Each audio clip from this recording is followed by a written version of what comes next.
स्वागत है आपका और मैं हूं आपके साथ सपना दीपक मदेशिया। बुलेटिन का आगाज करेंगे जयपुर के संस्थापक और पूर्व महाराजा सवाई जय सिंह की जयंती के मौके पर।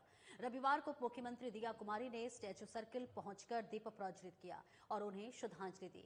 इस मौके पर जयपुर नगर निगम हेरिटेज की महापौर कुसुम यादव भी मौजूद रहीं। इस दौरान उप मुख्यमंत्री ने कहा कि जयपुर को एक नियोजित शहर के रूप में बसाया गया था, जो अपने स्थापत्य और चौड़ी सड़कों के लिए विख्यात था और आज भी हम जयपुर शहर की सदियों पर योजनाबद्ध तरीके से सुविधाओं का उपयोग कर रहे हैं। उन्होंने कहा कि जयपुर अब एक यूनेस्को वर्ल्ड हेरिटेज सिटी है और ये हम सब की जिम्मेदारी है कि हम जयपुर के विकास को संजोने का काम करें।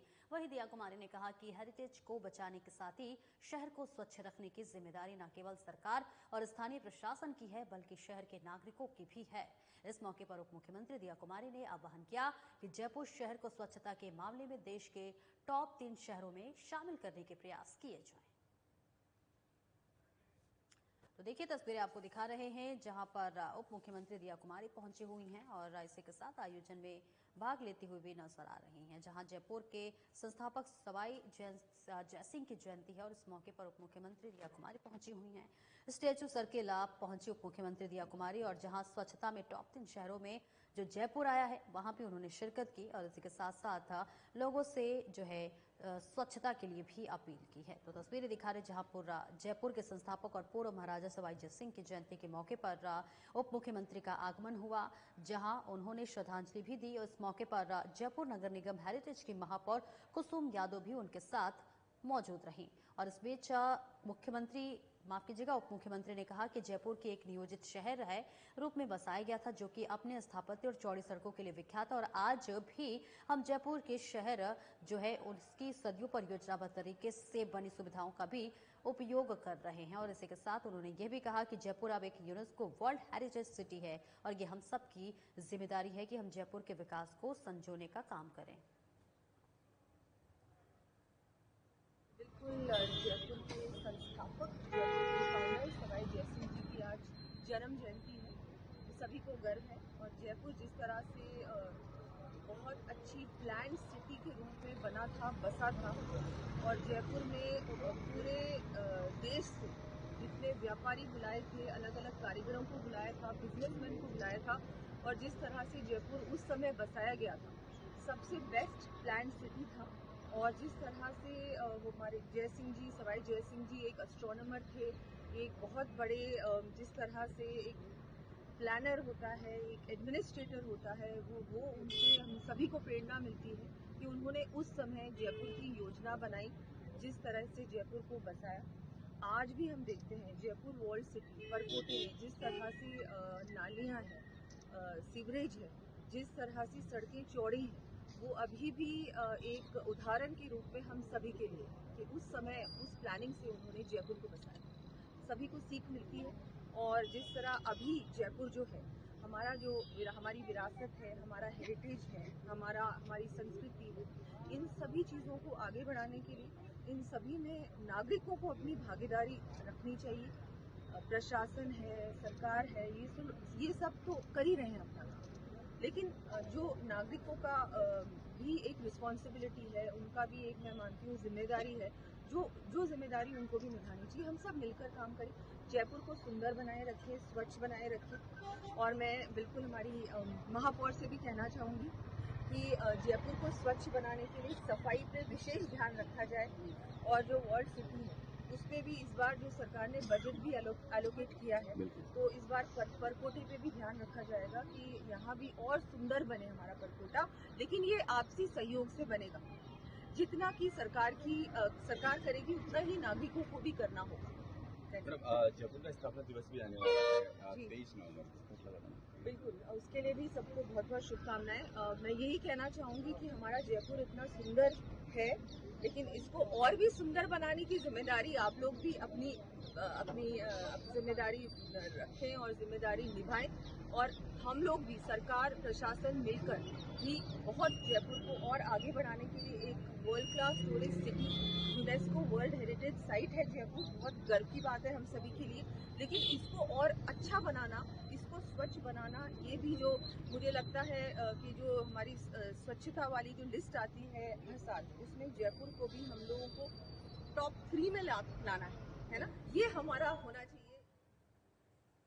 और उप मुख्यमंत्री दिया कुमारी ने खियोसर उपचुनाव में भारतीय जनता पार्टी को जिताकर कमल खिलाने का आह्वान किया। वे खियोसर में एक दीपावली मिलन समारोह में उपस्थित जनसमूह को संबोधित कर रही थी। उप मुख्यमंत्री दिया कुमारी ने कहा कि राजस्थान में अब डबल इंजन की सरकार है और मुख्यमंत्री भजनलाल शर्मा के नेतृत्व में विकास की कड़ी से कड़ी जोड़ चुकी है और अब खियोसर की कड़ी भी जोड़ने का समय आ गया है। इस मौके पर कैबिनेट मंत्री गजेंद्र सिंह खिमसर, सुरेश रावत, राज्य मंत्री मंजू बाघमार और विजय सिंह चौधरी, विधायक किसाराम चौधरी और इसी के साथ साथ अतुल भंसाली, आदूराम मेघवाल, बीजेपी प्रत्याशी रेवत राम डांगा, नागौर जिला अध्यक्ष राम निवास सांकला और प्रदेश प्रवक्ता अशोक सैनी भी मौजूद रहे।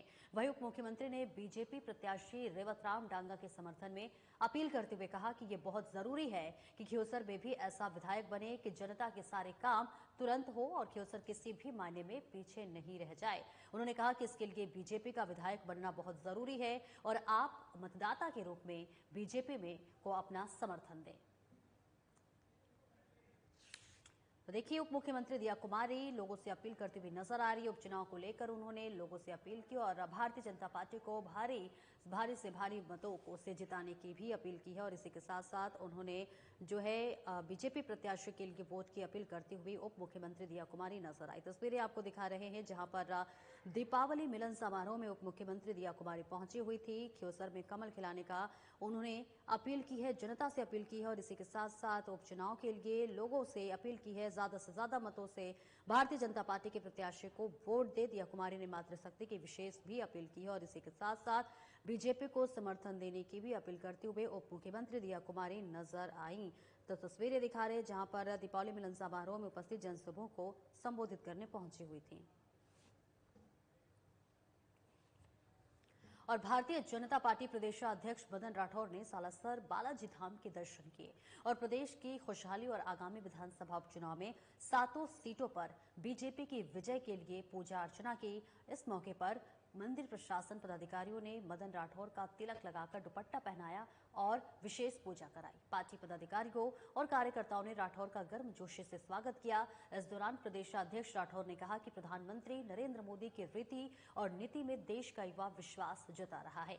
प्रधानमंत्री नरेंद्र मोदी ने जिस तरह से देश की आंतरिक और बाह्य सुरक्षा को मजबूत करने का काम किया है, उसी प्रकार वैश्विक पटल पर भी राष्ट्र का मान बढ़ाया है। देश का युवा, महिला, किसान और गरीब हर वर्ग मोदी की योजनाओं से लाभान्वित हो रहा है। मुख्यमंत्री भजनलाल शर्मा के नेतृत्व में प्रदेश का चहुमुखी विकास हो रहा है, जो राजस्थान में सुरक्षा और स्थिरता के नए आयाम स्थापित कर रहा है। वहीं मदन राठौर ने कहा कि भारतीय जनता पार्टी की पंच निष्ठाओं को मानते हुए कार्यकर्ता पार्टी की रीति और नीति पर विश्वास करता है और इन्हीं कार्यकर्ताओं की बदौलत आज बीजेपी सुदृढ़ संगठन बन गया है। बीजेपी देश के अन्य राजनीतिक दलों से पूर्ण रूप से भिन्न है क्योंकि यहां पारदर्शी रूप से आंतरिक लोकतंत्र की कार्य पद्धति पर कार्य किया जाता है।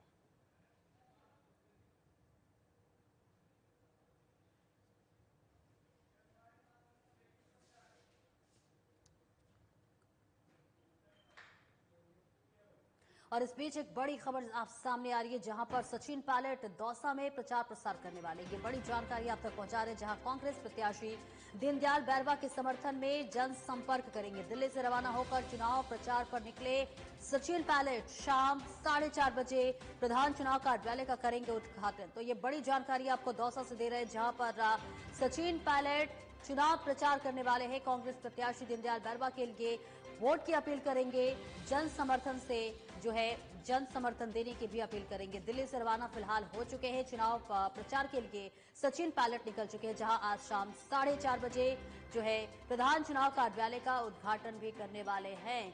तो बड़ी जानकारी आपको दे रहे हैं जहां पर देखिए उपचुनाव की अब सरगर्मी है वो तेज हो चुकी है और जहां पर कांग्रेस प्रत्याशी के लिए सचिन पायलट जो है अपील करते हुए नजर आएंगे, चुनाव प्रचार करते हुए नजर आएंगे। रवानगी उनकी हो चुकी है, शाम 4:30 बजे वो प्रधान चुनाव कार्यालय का भी उद्घाटन करेंगे। तो कार्यालय उद्घाटन के साथ ही साथ कांग्रेस प्रत्याशी के लिए वोट की अपील करते हुए नजर आएंगे सचिन पायलट। जन समर्थन जनसंपर्क करते हुए सचिन पायलट नजर आएंगे। जहां दिल्ली से रवाना होकर चुनाव प्रचार के लिए सचिन पायलट की रवानगी हो चुकी है और कुछ ही देर यानी कि शाम 4:30 बजे प्रधान चुनाव कार्यालय का उद्घाटन करेंगे और इसी के साथ साथ कांग्रेस प्रत्याशी के पक्ष में जो है जनसंपर्क करते हुए नजर आएंगे सचिन पायलट। ये बड़ी जानकारी दौसा से दे रहे हैं, जहां सचिन पायलट चुनाव प्रचार करने वाले हैं।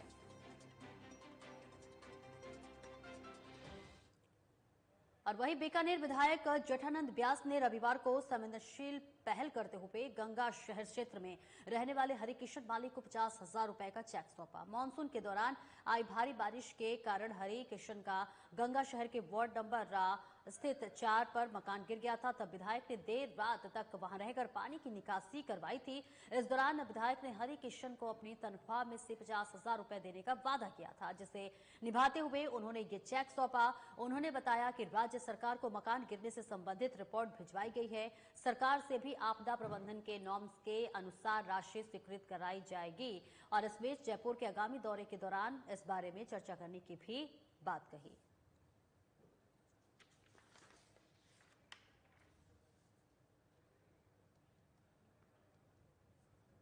और रानीवाड़ा शहर में युवाओं को दीपावली स्नेह मिलन समारोह छात्र नेता जितेंद्र सिंह डाबी की मौजूदगी में आयोजित हुआ। कार्यक्रम में क्षेत्र के विभिन्न विषयों पर विस्तार से चर्चा हुई और इलाके से जुड़ी विभिन्न समस्याओं के समाधान को लेकर भी विस्तृत मंथन किया गया। तो देखिए तस्वीरें आपको दिखा रहे हैं, जहां पर रानीवाड़ा शहर में युवाओं का दीपावली स्नेह मिलन समारोह छात्र नेता जितेंद्र सिंह डाबी की मौजूदगी में आयोजित हुआ। भव्य रूप से इस पूरे कार्यक्रम का आयोजन हुआ, जहां कार्यक्रम में क्षेत्र के विभिन्न विषयों पर विस्तार से चर्चा की गई, बातचीत की गई और इलाके से जुड़ी विभिन्न समस्याओं के समाधान को लेकर भी विस्तृत रूप से मंथन किया गया। तो देखिए दीपावली मिलन समारोह का आयोजन किया गया, जहां क्षेत्र के कई विषयों पर चर्चा हुई। युवाओं ने दिवाली मिलन समारोह के तहत क्षेत्र को स्वच्छ और साफ बनाने के लिए भी अपील की। तो तस्वीरें आपको दिखा रहे हैं, जहां दिवाली मिलन समारोह का आयोजन हुआ। कार्यक्रम रखा तो हमारे यहाँ 2 उद्देश्य थे। सबसे पहले तो हमारे रानीवाड़ा क्षेत्र में ऐसा कभी नहीं हुआ कि सर्व समाज के युवा एक मंच पर आ सके। वैसे तो बहुत सारे कार्यक्रम हुए अलग अलग समाज को लेके और राजनीतिक स्तर पर बहुत सारे होते हैं, लेकिन एक समाज के युवाओं को लेकर, अपने क्षेत्र के युवाओं को लेकर ऐसे कार्यक्रम कभी भी नहीं हुए। तो पहला मकसद तो ये था कि हम सभी जो युवा है, सर्व समाज के युवा एक मंच पर आ सके और वो भी दीपावली जैसे पावन पर्व पर। और सेकेंड चीज़ की आज भाई दूज थी, तो ये पहला हमारा उद्देश्य ये था। और दूसरा उद्देश्य हमारा ये कि हमारे क्षेत्र में विभिन्न प्रकार की समस्याएं, साथ ही आज युवाओं में नशे जैसी बहुत सारी समस्या आगे आ रही है जो हमें देखने को भी मिल रही है। तो हम उन सारे जो मुद्दे हैं उन पर विशेष चर्चा भी कर रहे हैं कि हम आने वाले समय को लेकर अभी से अगर सावधान हो जाएंगे तो आने वाला समय हमारे लिए बेहतर हो जाएगा। और बाकी तो आज सब युवाओं ने बताया, उन्होंने यहाँ जो भी आए सब एजुकेटेड है और सर्व समाज के युवा है, तो उन्होंने अपने विचार रखे और बाकी से मैं उम्मीद करूंगा कि वो अपने विचार जरूर रखें। और नागौर राष्ट्रीय लोकतांत्रिक पार्टी से विधानसभा उपचुनाव में खींवसर विधानसभा से आरजेपी उम्मीदवार कनिका बेनीवाल के मुख्य चुनावी कार्यालय का शुभारंभ प्रेमनगर खींवसर में हुआ। पूर्व विधायक इंदिरा देवी बावरी, सांसद हनुमान बेनीवाल, पूर्व विधायक नारायण बेनीवाल, खींवसर से पूर्व प्रधान पुनाराम मेघवाल, आरजेपी नेता मेघ सिंह चौधरी सहित कई नेता मौजूद रहे। इस दौरान आरजेपी उम्मीदवार कनिका बेनीवाल ने कहा कि खींवसर के अनवरत विकास के लिए बोतल के चिन्ह पर मतदान करें। और पूर्व विधायक इंदिरा देवी बावरी ने कहा कि राष्ट्रीय लोकतांत्रिक पार्टी की एक ऐसी पार्टी है जिसने मारवाड़ में बावरी समाज का पहला विधायक बनाया। वहीं पूर्व विधायक नारायण बेनीवाल ने कनिका बेनीवाल के समर्थन में मतदान की अपील की है। और इसी के साथ ही सांसद हनुमान बेनीवाल ने कहा कि खींवसर में लाइम स्टोन प्रचुर मात्रा में है, लेकिन सरकारों ने कभी किसानों के हित की बात नहीं सोची। उन्होंने कहा कि खींवसर में रिकॉर्ड सड़कें बनी और अब बची हुई ढाणियों में भी चौड़ी सड़कें बना दी जाएगी।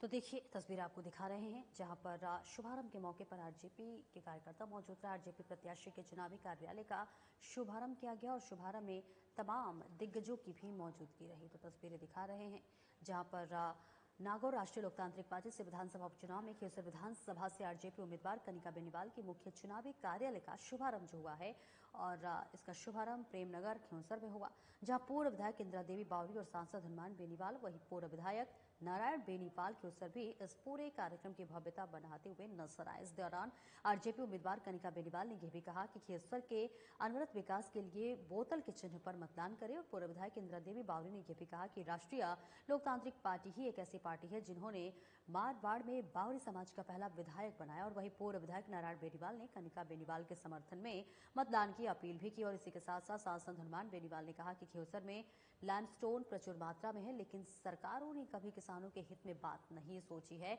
और अब हमारी जो पार्टी है वो हर तरह से विकास करेगी और इसी के साथ साथ किसानों के हित के बारे में भी हमारी पार्टी सोचेगी। तो देखिए, आरजेपी प्रत्याशी के चुनावी कार्यालय का शुभारंभ हुआ। शुभारंभ के मौके पर कई नेता की मौजूदगी रही, कई दिग्गजों ने शिरकत की थी।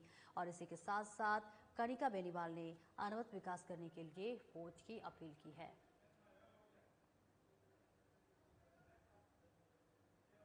और वहीं जयपुर में दीपावली पर सबसे अच्छे सजावट के इनाम घोषित किए गए हैं। जयपुर पुलिस कमिश्नरेट ने सजावट के पुरस्कारों की घोषणा की और हर साल की तरह पहला, दूसरा, तीसरा और सांत्वना पुरस्कार अब प्रदान किए गए। पर कोटे के बड़े बाजार में जौहरी बाजार प्रथम, चांदपोल बाजार द्वितीय, चौड़ा रास्ता तृतीय और किशनपोल बाजार को सांत्वना पुरस्कार मिला। उधर बापू बाजार प्रथम, नेहरू बाजार द्वितीय, इंदिरा बाजार तृतीय रहा। और इसी के साथ ही परकोटे के बाहर के बड़े बाजार में हल्दियों का रास्ता प्रथम, लालची सांड का रास्ता द्वितीय, घीवालों का रास्ता तृतीय स्थान पर रहा। जबकि सरकारी भवनों में जोरावर सिंह गेट को प्रथम पुरस्कार मिला।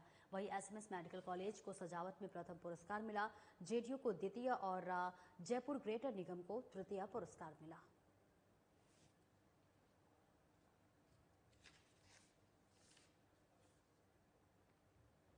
और प्रधानमंत्री नरेंद्र मोदी और कांग्रेस अध्यक्ष मल्लिकार्जुन खड़गे के बीच चले वार पलटवार में अब राजस्थान के पूर्व मुख्यमंत्री अशोक गहलोत की एंट्री हो गई है। जी हां, गहलोत ने केंद्र सरकार पर जनता से वादा खिलाफी का आरोप लगाया है।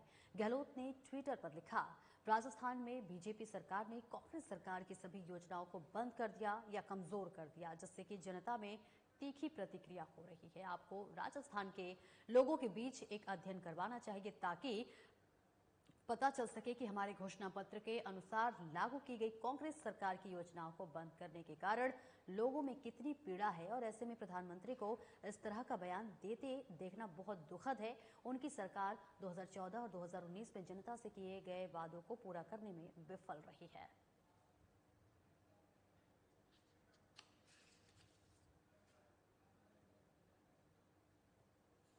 हरियाणा विधानसभा चुनाव में बीजेपी की जीत के बाद राजस्थान बीजेपी के पूर्व प्रदेशाध्यक्ष सतीश पुनिया का राजनीतिक कद बढ़ा हुआ है। वे जब भी जयपुर में रुकते हैं वही बड़ी संख्या में लोग मिलने पहुंचते हैं।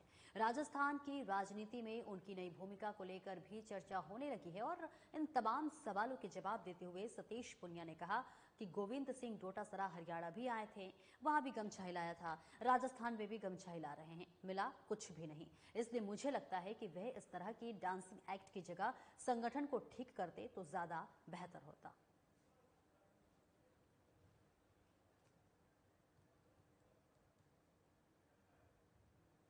राजस्थान विधानसभा के नेता प्रतिपक्ष टीकाराम जूली ने कहा कि राज्य सरकार नए जिलों की समीक्षा के नाम पर प्रदेश में अस्थिरता और असमंजस की स्थिति उत्पन्न कर रही है। अपनी नाकामी छिपाने के लिए भजनलाल सरकार नए जिलों में कटौती के मंसूबे बना रही है। जूली ने कहा कि नए जिलों को संभागों मुद्दा अत्यंत संवेदनशील है और प्रदेश के दूरगामी हितों से जुड़ा हुआ है। इस महत्वपूर्ण मुद्दे पर चर्चा के लिए सरकार राजस्थान विधानसभा का विशेष सत्र बुलाए और सदन को विश्वास मिले। नेता प्रतिपक्ष टीकाराम जूली ने कहा कि पूर्व आईएएस अधिकारी ललित के पवार ने नए जिले को लेकर अपनी रिपोर्ट 2 महीने पहले राज्य सरकार को सौंप दी है। सरकार के वरिष्ठ मंत्रियों की सब कमेटी इसके आधार पर नए जिलों की समीक्षा की बात कर रही है, लेकिन सरकार के मंत्री नए जिलों को लेकर निरंतर विवादास्पद बयान देते रहे हैं। अनेक नए जिलों के प्रति भजनलाल सरकार के मंत्रियों का पूर्वाग्रह जग जाहिर है।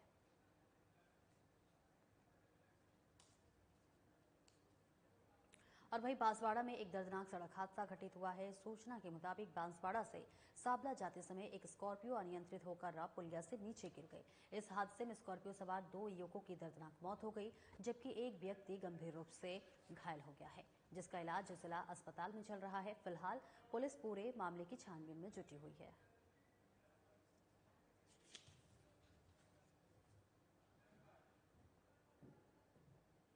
और पीपलखोट के बोरखेड़ा गांव में उस समय अफरा तफरी मच गई जब एक व्यक्ति के घर में पैंथर घुस गया। दरअसल घर के एक कोने में जाकर वो बैठ गया। बता दें कि ग्रामीणों की आवाज सुनकर भी पैंथर कोई मूवमेंट नहीं कर रहा था। इस घटना की सूचना ग्रामीणों ने वन विभाग को दिया। घटना की सूचना मिलते ही मौके पर पहुंची वन विभाग की टीम ने पैंथर को रेस्क्यू करने में जुट गई है, जिसका वीडियो सोशल मीडिया पर जमकर वायरल हो रहा है। तो तस्वीरें दिखा रहे हैं जहां पर बताते पीपलखोट के बोरखेड़ा गांव में उस समय अफरा तफरी मच गई जब एक व्यक्ति के घर में पैंथर घुस गया और जैसे ही पैंथर घुसा वैसे ही अफरा तफरी का माहौल वहां मच गया। घटना की सूचना मिलते ही मौके पर वन विभाग की टीम भी पहुंच गई, जहां पैंथर का रेस्क्यू करने में जुट गई, जिसका वीडियो भी लगातार सोशल मीडिया पर वायरल हो रहा है। पैंथर के निकलने के बाद से दहशत का माहौल हो गया और इस बीच ग्रामीण दहशत में नजर आए, जहां पर उन्होंने वन विभाग को सूचना दी। वन विभाग की टीम मौके पर पहुंची और पैंथर का रेस्क्यू करते हुए एक कड़ी मशक्कत करने लगी, जिसका वीडियो लगातार सोशल मीडिया पर वायरल हुआ है। तो वहीं दूसरी तरफ ग्रामीण भी दहशत के माहौल में जी रहे हैं और इसी के साथ साथ जो है घर से भी बाहर निकलने में कहीं ना कहीं सहमे हुए हैं, क्योंकि पैंथर की वजह से कई बार इसके पहले भी हादसा हो चुका है, जिस वजह से लगातार ग्रामीण दहशत में नजर आ रहे हैं। और धौलपुर पुलिस ने खाद्य विभाग से उलट मिलावटखोरों के खिलाफ बीते 24 घंटे में एक साथ कई जगह छापेमार कार्रवाई की है। पुलिस की मुस्तैदी से बड़े स्तर पर नकली मावा मिठाई और मिल्क केक की खेप पकड़ी गई है। एक साथ कई जगह हुई कार्रवाई के बाद बड़े स्तर पर मिलावटी सामान पकड़े जाने पर मोबाइल फॉरेंसिक टेस्टिंग लैब से उनके नमूने लिए गए, जिसमें प्रारंभिक जांच में ये मावा मिलावटी पाया गया। कार्रवाई की सूचना खाद्य विभाग को दी गई। इसके बाद खाद्य विभाग की टीम ने मिलावटी मावे को नष्ट करते हुए सैंपल ले लिए। एक साथ बड़ी मात्रा में मिलावटी सामान मिलने के बाद भी खाद्य विभाग ने किसी के खिलाफ कोई कानूनी मामला दर्ज नहीं कराया, जिससे खाद्य विभाग की कार्रवाई पर सवालिया निशान खड़े हो गए हैं। दीपावली के त्योहार को देखते हुए पूरे राज्य में शुद्ध आहार एवं मिलावट पर वार अभियान संचालित है। इसी क्रम में धौलपुर जिले में लगातार 8 अक्टूबर से कार्रवाई की जा रही है। इसी के तहत आज श्रीमान जिला पुलिस अधीक्षक महोदय के निर्देश अनुसार सुबह बदरिका में एक कोल्ड स्टोरेज में मिक्स केक रखा हुआ था, जिसमें से नमूना लेकर के करीब 2220 किलो मिक्स केक जो बदबूदार था उसको नष्ट करवाया गया मौके पर गड्ढा खुलवा करके। दूसरी कार्रवाई में बोधपुरा में नन्हे खां मावा भंडार, जिसमें 4 नमूने लिए गए हैं। एक नमूना मावा का, एक मिश्रित दूध का और एक क्रीम का नमूना लिया गया है और एक अपना इसका घी का नमूना लिया गया है। 170 किलो घी को सीज किया गया है संदेह के आधार पर और करीब 1400 किलो मावा जो मोबाइल फूड टेस्टिंग लेबोरेटरी जो हमारे साथ चल रही है उसकी जांच में रिफाइन। और बांसुर कस्बे के पुराने अल्बर्ट स्टैंड पर ब्यूटी पार्लर की दुकान का मामला है, जहां पार्लर की दुकान के बाहर बाइक खड़ा करने को लेकर मारपीट का मामला सामने आया है। आरोप है कि ब्यूटी पार्लर संचालिका ने बाइक सवार पिता पुत्री के साथ मारपीट कर दी, जिसके आधार पर सड़क के दोनों ओर लंबा जाम लग गया। वहीं मौजूद लोगों ने महिला की बदसलूकी को लेकर आक्रोश जताया। मौके पर पुलिस पहुंची तो महिला पुलिस के साथ भी उलझ पड़ी। महिला ने पुलिसकर्मियों के कपड़े भी फाड़ दिए। मौजूद लोगों ने कहा कि महिला आए दिन लोगों से उलझती रहती है और अभद्रता करती रहती है। वहाँ से आ रहा था सब्जी लेने के लिए, बोले कच्चे नारियल लेने के लिए, तो मैं उसके सामने गाड़ी खड़ी कर दी। मेरे को वो बोली अब थोड़ा सा आगे सरका लो गाड़ी। मैं आगे सरका लिया, फिर मैं चल दिया। फिर दूसरा वो मोटरसाइकिल बीच रोड बीच करने लग गया। फिर वो मैं उसका हाथ पकड़ के मैं बाइक को इधर करके मैं कर देता हूँ। ये बात थी, उस पर लड़ाई झगड़ा करने लग गया। नहीं, आपके कहाँ मारी? मेरी एक तो ये लग रही सामने, एक गला बीच लिया, गला घोट लिया। वो दूसरे लड़के ने। और लड़की को कहाँ मारी? लड़के के वो औरत मारी, लड़की की औरत हाथ पकड़ के दिया। और फिलहाल इस बुलेटिन में इतना ही। दीजिए इजाजत। नमस्कार।